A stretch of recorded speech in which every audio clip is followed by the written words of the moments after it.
Welcome to Heidi's Here and There. Come along with me here and there as I share my view through the camera lens.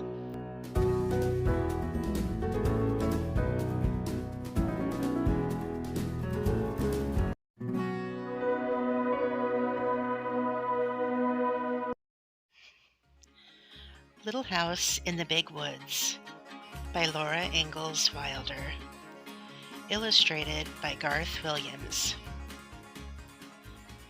Once upon a time, 60 years ago, a little girl lived in the big woods of Wisconsin in a little gray house made of logs. The great dark trees of the big woods stood all around the house, and beyond them were other trees, and beyond them were more trees. As far as a man could go to the north in a day, or a week, or a whole month, there was nothing but woods. There were no houses, there were no roads, there were no people. There were only trees and the wild animals who had their homes among them. Wolves lived in the big woods, and bears, and huge wild cats. Muskrats and mink and otter lived by the streams. Foxes had dens in the hills, and deer roamed everywhere. To the east of the little log house, and to the west, there were miles upon miles of trees, and only a few little log houses scattered far apart in the edges of the big woods. So far as the little girl could see, there was only the one little house where she lived with her father and mother, her sister Mary, and baby sister Carrie. A wagon track ran before the house, turning and twisting out of sight in the woods where the wild animals lived. But the little girl did not know where it went, nor what might be at the end of it. The little girl was named Laura, and she called her father Pa, and her mother Ma. In those days and in that place, children did not say father and mother, nor mama and papa, as they do now. At night, when Laura lay awake in the trundle bed, she listened and could not hear anything at all but the sound of the trees whispering together. Sometimes far away in the night, a wolf howled. Then he came nearer and howled again. It was a scary sound. Laura knew that wolves would eat little girls, but she was safe inside the solid log walls. Her father's gun hung over the door, and good old Jack, the brindle bulldog, lay on guard before it. Her father would say, "Go to sleep, Laura. Jack won't let the wolves in." So Laura snuggled under the covers of the trundle bed, close beside Mary, and went to sleep. One night her father picked her up out of bed and carried her to the window so that she might see the wolves. There were two of them sitting in front of the house. They looked like shaggy dogs. They pointed their noses at the big bright moon and howled. Jack paced up and down before the door, growling. The hair stood up along his back, and he showed his sharp, fierce teeth to the wolves. They howled, but they could not get in. The house was a comfortable house. Upstairs, there was a large attic, pleasant to play in when the rain drummed on the roof. Downstairs was a small bedroom, and the big room. The bedroom had a window that closed with a wooden shutter. The big room had two windows with glass in the panes, and it had two doors, a front door and a back door. All around the house was a crooked rail fence to keep the bears and the deer away. In the yard in front of the house were two beautiful big oak trees. Every morning, as soon as she was awake, Laura ran to look out of the window, and one morning she saw in each of the big trees a dead deer hanging from a branch. Pa had shot the deer the day before, and Laura had been asleep when he brought them home at night and hung them high in the trees so the wolves could not get the meat. That day Pa and Ma and Laura and Mary had fresh venison for dinner. It was so good that Laura wished they could eat it all. But most of the meat must be salted and smoked and packed away to be eaten in the winter. For winter was coming. The days were shorter, and frost crawled up the window panes at night. Soon the snow would come.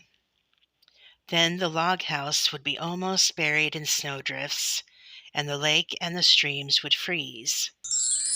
In the bitter cold weather, Pa could not be sure of finding any wild game to shoot for meat.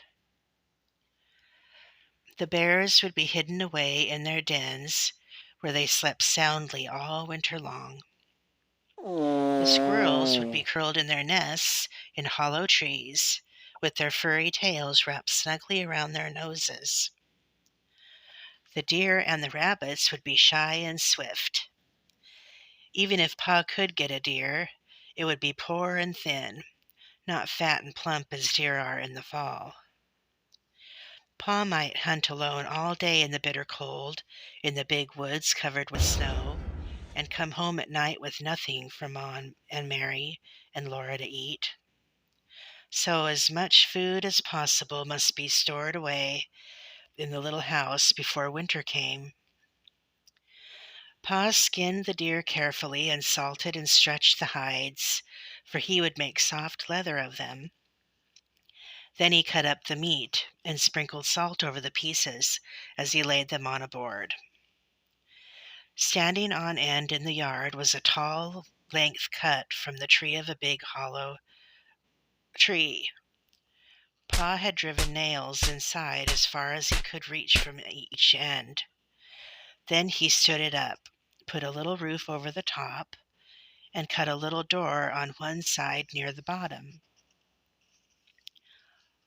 On the piece that he cut out, he fastened leather hinges. Then he fitted it into place, and that was the little door, with the bark still on it. After the deer meat had been salted several days, Pa cut a hole near the end of each piece and put a string through it. Laura watched him do this, and then she watched him hang the meat on the nails in the hollow log. He reached up through the little door and hung meat on the nails as far up as he could reach. Then he put a ladder against the log, climbed up to the top, moved the roof to one side, and reached down inside to hang meat on those nails. Then Pa put the roof back on, climbed down the ladder, and said to Laura, "Run over to the chopping block and fetch me some of those green hickory chips, new clean white ones." So Laura ran to the block where Pa chopped wood and filled her apron with the fresh, sweet-smelling chips. Just inside the little door in the hollow log, Pa built a fire of tiny bits of bark and moss, and he laid some of the chips on it very carefully. Instead of burning quickly, the green chips smoldered and filled the hollow log with thick, choking smoke. Pa shut the door, and a little smoke squeezed through the crack around it, and a little smoke came out through the roof, but most of it was shut in with the meat. "There's nothing better than good hickory smoke," Pa said. "That will make good venison that will keep anywhere in any weather." Then he took his gun, and slinging his axe on his shoulder, he went away to the clearing to cut down some more trees. Laura and Ma watched the fire for several days. When smoke stopped coming through the cracks, Laura would bring more hickory chips, and Ma would put them on the fire under the meat. All the time there was a little smell of smoke in the yard, and when the door was open, a thick, smoky, meaty smell came out. At last Pa said the venison had smoked long enough. Then they let the fire go out, and Pa took all the strips and pieces of meat out of the hollow tree. Ma wrapped each piece neatly in paper and hung them in the attic where they would keep safe and dry. One morning Pa went away before daylight with the horses and wagon, and that night he came home with a wagon load of fish. The big wagon box was piled full, and some of the fish were as big as Laura. Pa had gone to Lake Pepin and caught them all with a net. Ma cut large slices of flaky white fish without one bone for Laura and Mary. They all feasted on the good fresh fish. All they did not eat fresh was salted down in barrels for the winter. Pa owned a pig. It ran wild in the big woods, living on acorns and nuts and roots. Now he caught it and put it in a pen made of logs to fatten. He would butcher it as soon as the weather was cold enough to keep the pork frozen. Once in the middle of the night, Laura woke up and heard the pig squealing. Pa jumped out of bed, snatched his gun from the wall, and ran outdoors. Then Laura heard the gun go off once, twice. When Pa came back, he told what had happened. He had seen a big black bear standing beside the pig pen.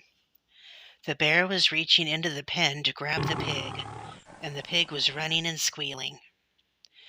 Pa saw this in the starlight, and he fired quickly. But the light was dim, and in his haste, he missed the bear. The bear ran away into the woods, not hurt at all.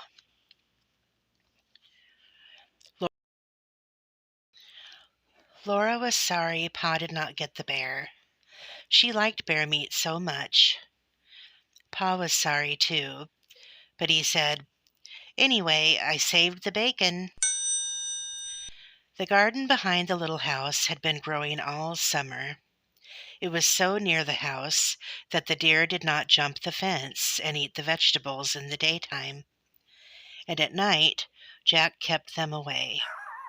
Sometimes in the morning there were little hoof prints among the carrots and the cabbages, but Jack's tracks were there too, and the deer had jumped right out again.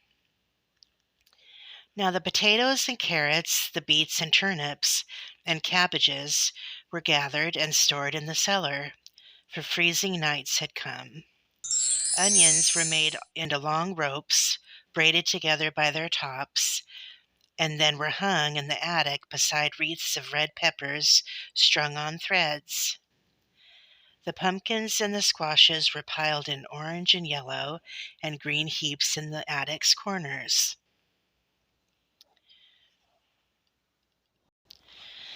The barrels of salted fish were in the pantry, and yellow cheeses were stacked on the pantry shelves. Then one day Uncle Henry came riding out of the big woods. He had come to help Pa butcher. Ma's big butcher knife was already sharpened, and Uncle Henry had brought Aunt Polly's butcher knife.